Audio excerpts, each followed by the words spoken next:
Bismillah. Assalamualaikum warahmatullahi wabarakatuh. A'udzu billahi minasyaitonir rajim. Bismillahirrahmanirrahim. Alhamdulillahirabbil alamin. Wassalatu wassalamu ala sayyidil mursalin wa ala alihi wa ashabihi ajma'in. Subhanaka la ilma lana illa ma 'allamtana innaka antal alimul hakim. Rabbi shrah li sadri wa yassir li amri wahlul 'uqdatam min lisani yafqahu qawli waj'al li waziran min ahli. Amma ba'du. Liridha illa wa li syafa'ati rasulillah wa ila hadratin nabiyil mustafa Muhammadin sallallahu alaihi wasallam wa ala alihi wa ashabihi wa azwajihi wa dhurriyyatihi wa ahli baitihi al-kiram wa jami'i ummatihi minal muslimina wal muslimat wal mu'minina wal mu'minat ayyama kanu, khususan muassis hadhil musalla Baitur Rahman wa al-Fadhil kitab Jalaluddin Asyuti syaillahi lahum al-Fatihah. A'udzu billahi minasy syaithanir rajim. Bismillahirrahmanirrahim. Alhamdulillahi rabbil alamin arrahmanir rahim maliki yaumiddin. Iyyaka na'budu wa iyyaka nasta'in ihdinas siratal mustaqim siratal ladzina an'amta 'alaihim ghairil maghdubi 'alaihim waladdallin. Amin. Bismillahirrahmanirrahim. Halaman 28 ya.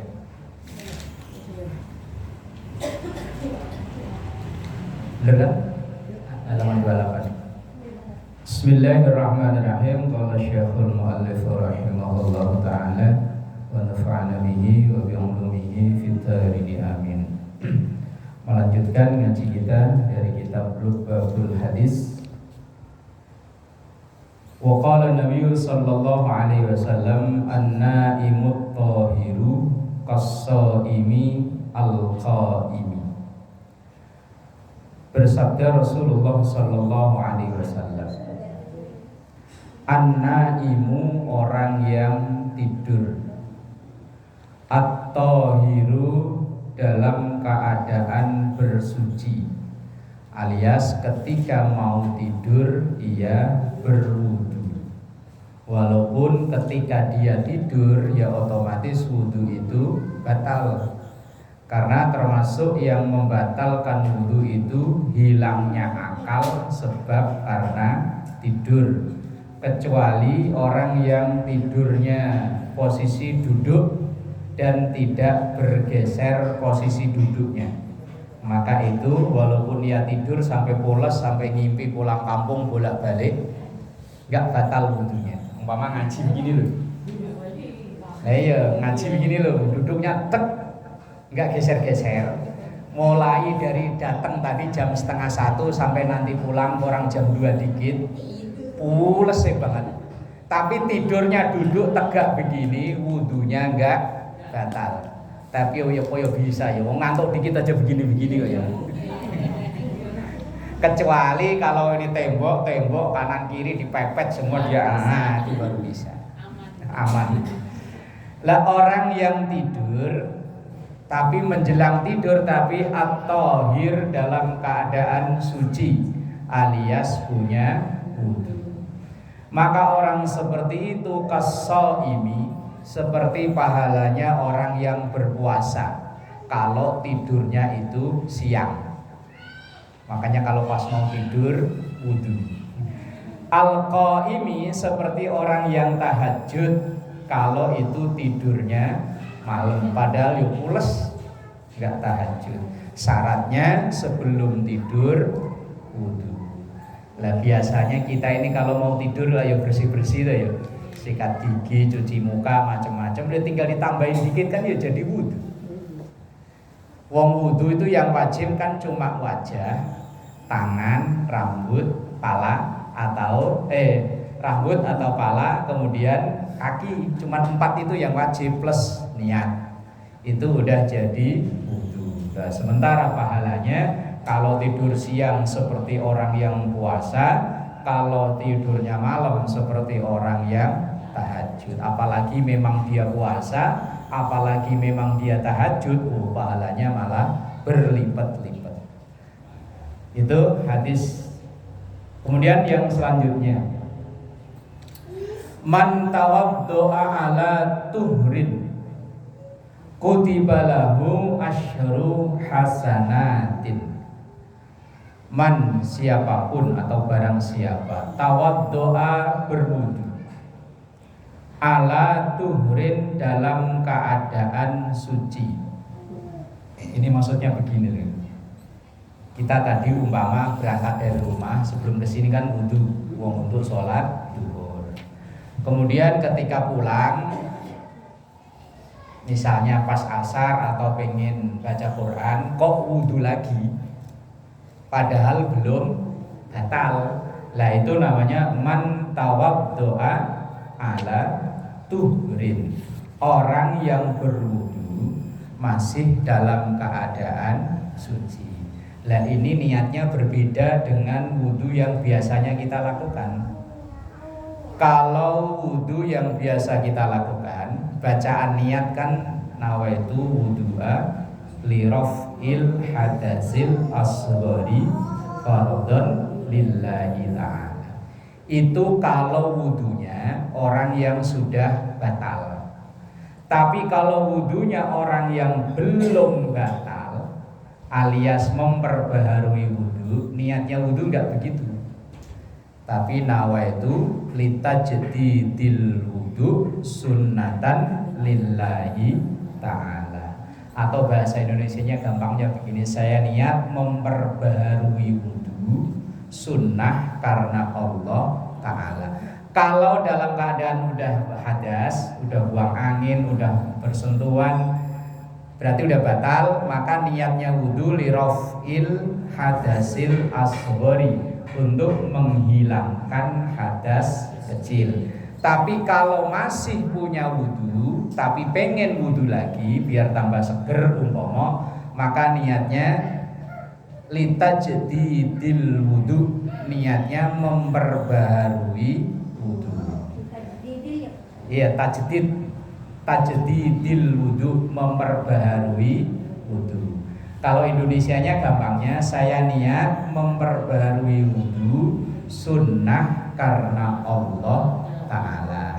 Ini bapak ini pulang dari sini, tadi di musola karena pakai AC begini agak ngantuk-ngantuk. Nah iya, begitu nyampe rumah pengen tadarus Quran, nah biar seger wudu lagi. Lah itu wudunya bukan lirafil hadasil asghari, bukan, tapi litajdidil wudu, untuk memperbarui wudu. Wong wudunya belum batal. Lah kalau niatnya lirafil hadasil asghari ya salah, wong dia belum batal.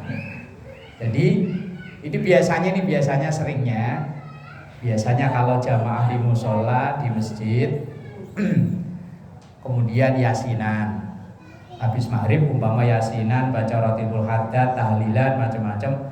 Begitu biasanya selesai kan disuguhin makanan. Habis makan, begitu adzan isya rata-rata pada ambil air wudu. Kalau memang dia batal, maka niatnya ya lirafil hadasil asghari. Tapi kalau belum batal, hanya pengen seger, ya niatnya litajdidil wudu, memperbarui wudu. Saya niat memperbarui wudu sunnah. Kalau menghilangkan hadas kecil itu wajib, tapi kalau memperbarui wudu niatnya biar seger, nggak ngantuk, ngilangin ngantuk, ya itu sunnah. Nah di hadis yang ini, man tawaddo'a ala tuhrin, man siapapun atau barang siapa tawaddo'a, berwudu, ala tuhrin, dalam keadaan suci, kutiba, maka dicatat lahu, untuk orang tersebut, asyru hasanatin, 10 pahala kebaikan. Itu memperbarui wudu. Biasanya ya kalau ngantuk-ngantuk wudu lagi, Kan kalau ngantuk belum batal wudunya. Mau pules saja kalau tidurnya enggak goyang yo enggak batal. Lah itu membedakan antara menghilangkan hadas kecil dan memperbarui wudu. Bismillahirrahmanirrahim. Wa qala sallallahu alaihi wasallam, la sholata liman la wudu'a lahu. La sholata, tidak sah sholat, liman bagi seseorang, bagi siapapun, la wudu'a lahu yang tidak berwudu, atau berwudu tapi wudunya salah, atau dia berwudu tapi wudunya tidak sah.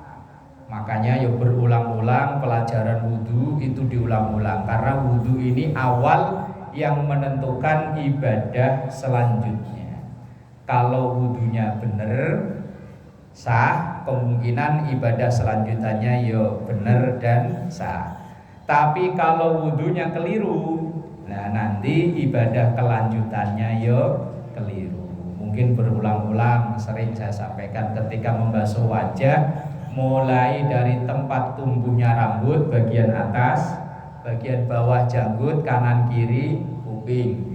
Jangan wudu cuma nabokin wajah pakai air, cuma digini-gini doang. Ini yang kena kan depannya doang, sini nggak kena. Kemudian ketika tangan harus benar-benar sampai sikut. Ketika kaki ya benar-benar sampai mata kaki. Kalau ini mah gampang, sini boleh, kanan kiri boleh, semuanya ya boleh kayak orang keramas. Lah ya kayak kalau yang laki-laki rambutnya pendek ya nggak masalah. Lah kalau ibu-ibu ya kayak orang keramas ya repot ya. Tapi seandainya depan sini boleh, belakang, samping, kanan, kiri boleh. Yang mungkin sering saya ingatkan bahwa kulit yang berada di bawah kuku yang bisa dipotong itu wajib kena air, baik tangan maupun kaki. Atau mungkin yang kena cat, kena tinta, ya dihilangkan dulu, dibersihkan dulu kalau itu di anggota tubuh yang termasuk bagian wudu. Karena kalau wudunya tidak sah, sholatnya otomatis tidak sah. Atau kalau wudunya dia sudah batal tapi nggak tahu, kemudian langsung main sholat aja, kan bahaya. Jadi tidak sah sholat yang tanpa wudu. Wala wudu'a, dan tidak sempurna wudu liman lam yadhkurismallahi alaihi, bagi orang yang ketika wudu tidak menyebut nama Allah. Maka bismillahirrahmanirrahim ketika di awal wudu itu walaupun bukan rukunnya wudu tapi sunnahnya wudu. Tapi kalau tidak baca itu ya tidak sempurna wudunya. Lah kalau wudunya di kamar mandi gimana? Kamar mandi yang ada WC-nya, kan tidak boleh menyebut nama Allah, nama Rasulullah atau bacaan ayat-ayat Quran di kamar mandi yang ada WC-nya. Kalau di kampung itu kan kamar mandi sama WC itu kan dipisahin. Lah kalau di sini kan jadi satu. Ya kalau di rumah orang tua itu juga dipisahin. Untuk buang air besar itu ada dinding. Nah kemudian sebelah itu memang untuk mandi sama wudu. Lah kalau di kita kan di rata-rata di sini karena tempatnya terbatas, ya wis campur jadi satu. Lah kalau kita berwudunya di kamar mandi, biasanya setelah selesai mandi sekalian kita wudu, maka karena ada larangan membaca kalimat atau ayat-ayat Quran, lafaz-lafaz Allah, nama Rasulullah, maka kita cukup dibatin saja, tidak dilafadzkan.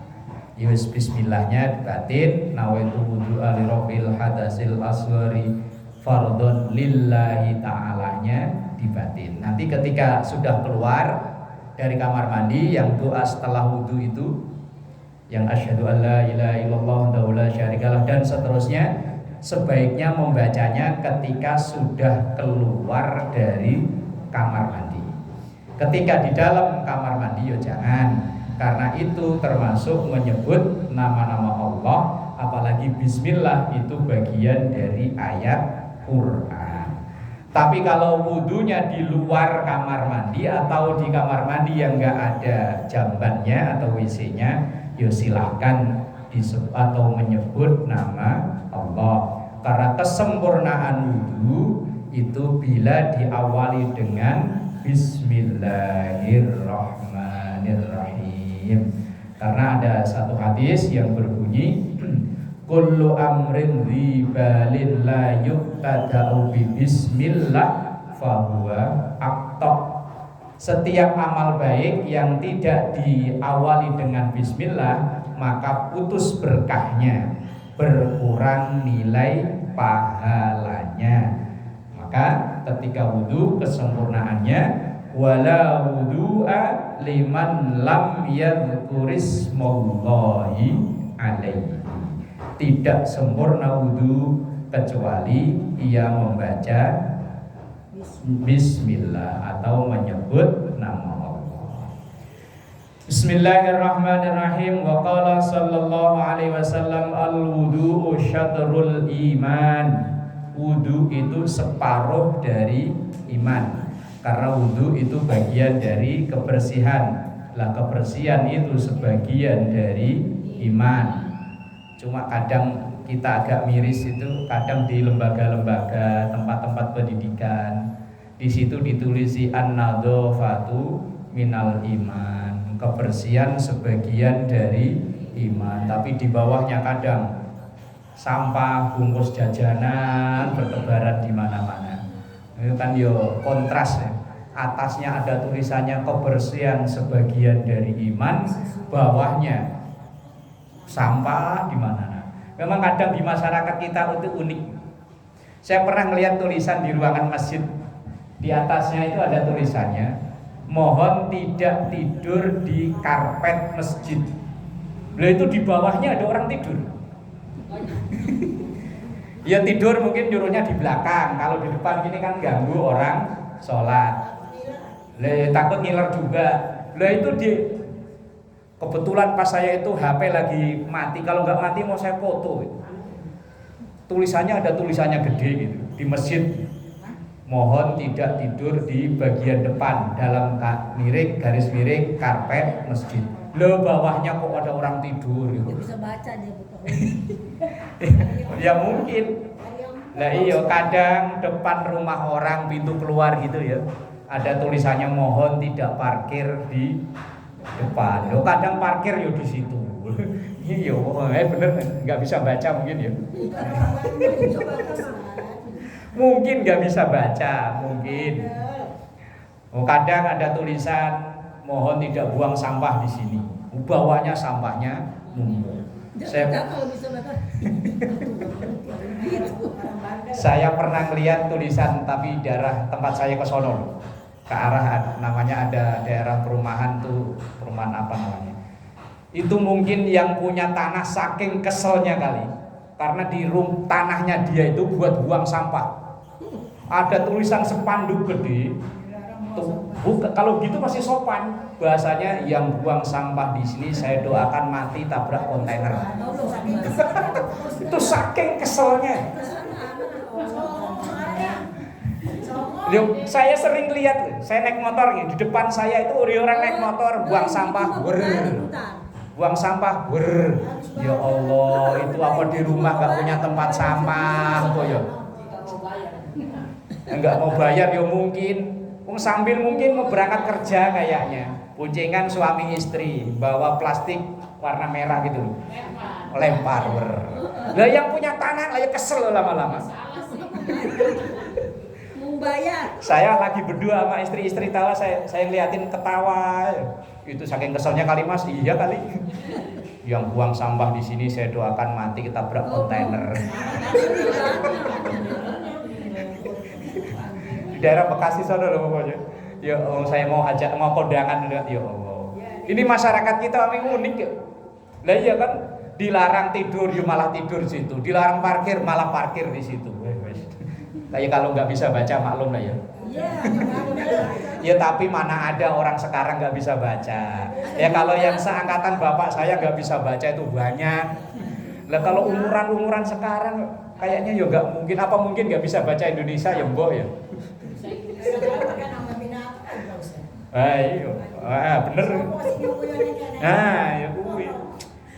Unik memang masyarakat kita ya. Itu antara bandel sama dablek, buang sampah di rumah gak punya tempat sampah. Bismillahirrahmanirrahim. Wa qala sallallahu alaihi wasallam, sibghatul wudu'i marratun. Pokoknya wudu, asalnya wudu itu marratun, sekali. Wajibnya wudu yang kita kumur-kumur, kalau kumur-kumur mah sunnah.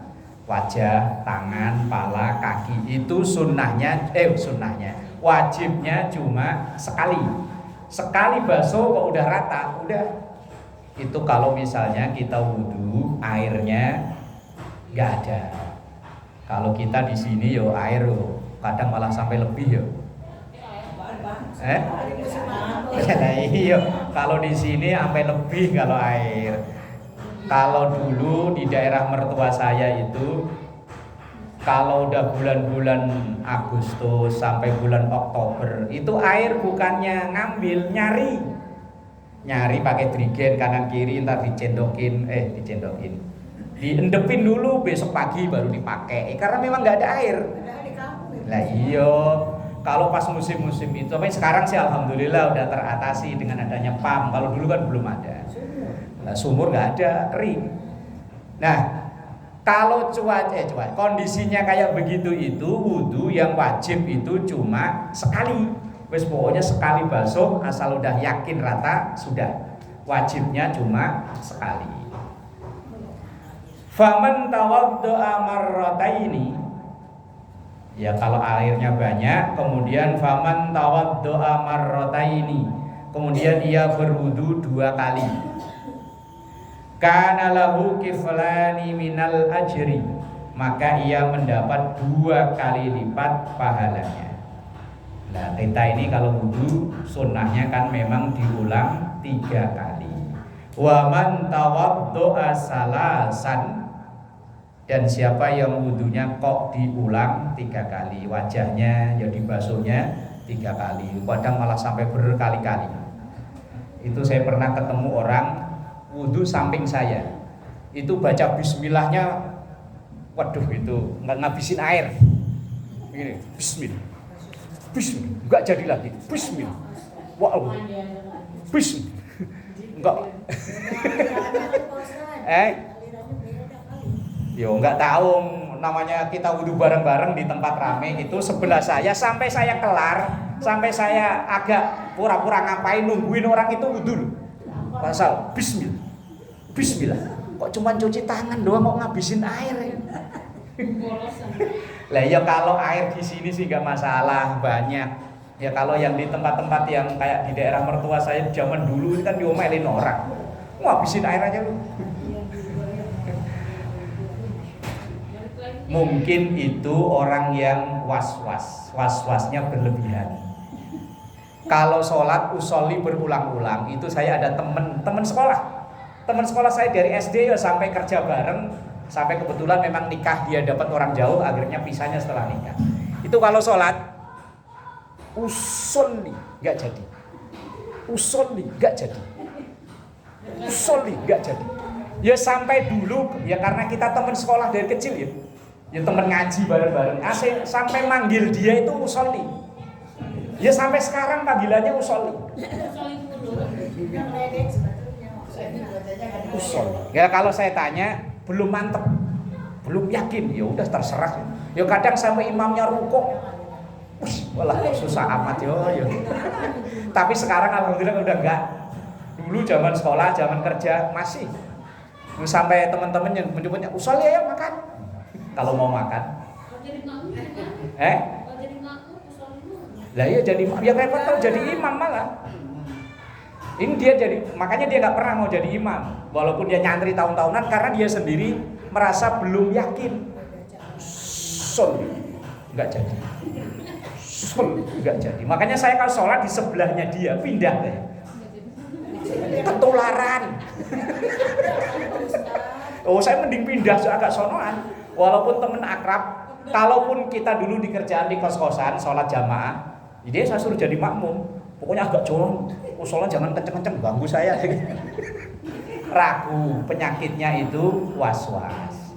Lah orang wudhu ya ada ya, kalau itu saya pernah ketemu, kenal orangnya sih enggak. Bismillah, ya Allah ngabisin air cuma bismillah tok.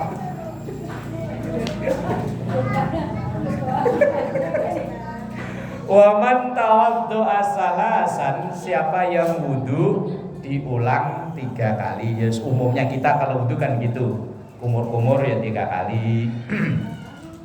Basuh wajah, basuh tangan dan seterusnya ya 3 kali. Fa wa wudu'ul anbiya'i min qabli, itulah cara wudunya para nabi sebelumku juga. Berarti para nabi yang lain sebelum Rasulullah ya ada wudu, cuman mungkin teknisnya, caranya berbeda.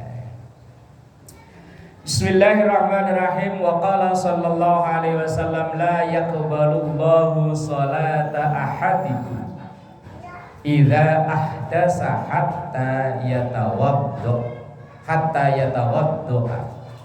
La yaqbalullah, tidak diterima oleh Allah. Salata ahadikum, salat salah satu di antara kalian, idza ahdasa, ketika hadas. Yes, kalau hadas ya langsung wudu lagi. Hatta yatawaddoa, sehingga ia mengulang wudu lagi. Memang kadang kalau lagi dingin ya bentar-bentar pengen pipis. Kadang habis makan apa perut mules. Ya kalau sholat biasa sih cepet ya. Kalau sholat tasbih udah mau salam kan lama ya. Udah tahiyat akhir itu loh. Udah tahiyat akhir kok perut mules. Wah itu menderita ya. Lah ya kalau sholat subuh kan paling bentaran. Nah kalau tasbih kan lama. Udah tahiyat akhir malah mules, ditahan-tahan yo. Lah ya kalau kuat ya ditahan, nggak kuat ya wis lah ya. Lah ya mosok ditahan, mah ditahan daripada jadi penyakit. Bismillahirrahmanirrahim. Al-wudu'u 'alal wudu'i nurun 'ala nur. Wudu di atas wudu, artinya dari satu wudu ke wudu berikutnya. Zuhur kita wudu, asar kita wudu, dari kesekian wudu yang kita lakukan itu nurun, menjadi cahaya, ala nurin, di atas cahaya. Karena ada hadis yang diriwayatkan Imam Bukhari Muslim, itu bunyinya, cuman gak tercantum di kitab ini. Inna ummati yud'auna yaumal qiyamati hurran muhajjalin. Umatku, kata Rasulullah, nanti di yaumul kiamat itu ditandai, diciriin dengan hurran muhajjalin, cahaya yang cemerlang, min asaril wudu, dari bekas wudunya. Artinya semakin seringnya dia wudu, makin cemerlang cahayanya. Famanistata'a minkum, maka bagi kita yang mampu ayyutila hurratahu, untuk memperluas, memperpanjang basuhannya, falyaf'al, maka lakukanlah. Maksudnya begini, ketika kita wudu, batas wajib itu kan sampai sikut.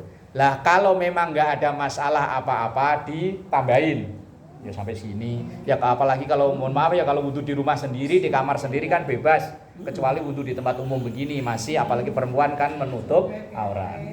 Kalau di rumah sendiri yo dipanjangin, ya kaki yo begitu. Tapi ya jangan sampai berlebihan juga. Ya wes cukup dilebihkan dari ukuran wajibnya. Ukuran wajibnya mata kaki ya mungkin sampai segini. Ukuran wajibnya sikut ya mungkin sampai segini. ketika dalam keadaan tidak repot. Maka di situ di bunyi hadis itu famanis tata'a minkum ayyutila hurrata. Man nggak ada di kitab itu, ini tambahan hadisnya. Kalau yang tak ada tadi itu halangan ketika wudu, basuhannya jangan dipas, tapi dilebihkan agar kalau kayak berhenti nih kalau mau kemana-mana kalau kampung, kalau seperti kayak di area gitu kan suka banyak orang, pada perempuan aja gimana tuh? Yes, pokoknya sebatas wajib-wajibnya aja. Kalau di tempat kan ada yang nyampur juga. Tapi sekarang rata-rata kayaknya ya, setahu saya itu tempat wudunya laki perempuan dipisah. Apalagi sekarang rest area kalau di Pantura itu bagus-bagus, masjidnya ya bagus-bagus, tempat wudunya kadang malah dipisah kok, sebelah sono bangunan sama sebelah kiri bangunan. Nah, kalau memang seandainya kok tadi itu seandainya tempatnya nyampur, apalagi terbuka misalnya, yo cukup sebatas wajibnya saja. Tapi kalau misalnya di dalam di rumah sendiri atau apa, yo dilebihkan, karena itu bagian dari identitas yang nanti dikenali oleh Allah di hari kiamat nanti, yaitu bekas wudhu kita. Wallahu a'lam bishawab. Al-Fatihah.